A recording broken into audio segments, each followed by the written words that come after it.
Друзья, всем привет! Давно не делал обзор пылесоса после уборки. Я его жестко эксплуатирую. Убираем в офисе 80 квадратов. Сейчас была очередная уборка.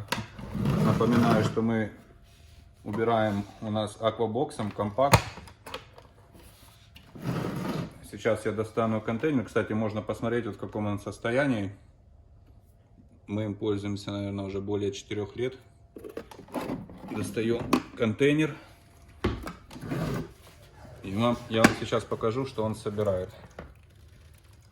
Вот так вот выглядит он после уборки. Собственно, собрал все. Бумагу, клеенку, сам по себе мусор.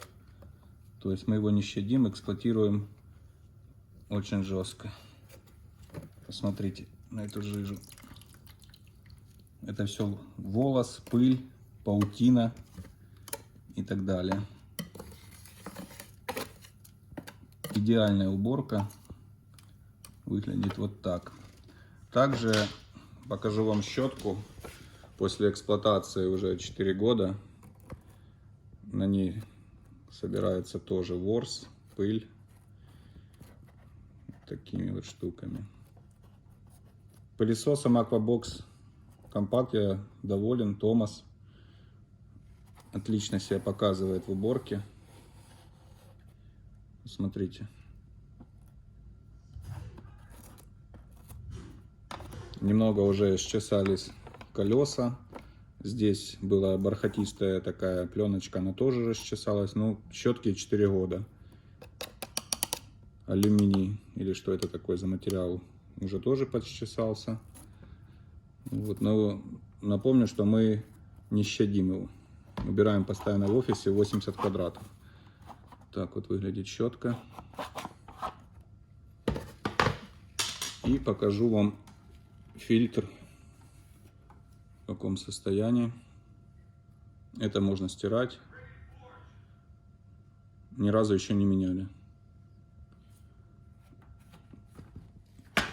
И сам по себе Aquabox после уборки выглядит таким вот образом. Это тоже вымывается, стирается.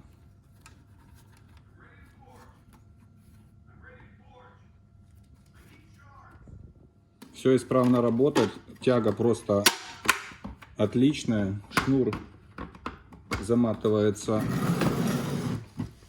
хорошо, то есть механизм не испортился. Все работает. Тяга не изменилась, как будто бы новый. В общем, ребята, рекомендуем Aquabox Compact от фирмы Томас для эксплуатации, так сказать, на каждый день. Всем спасибо. До свидания.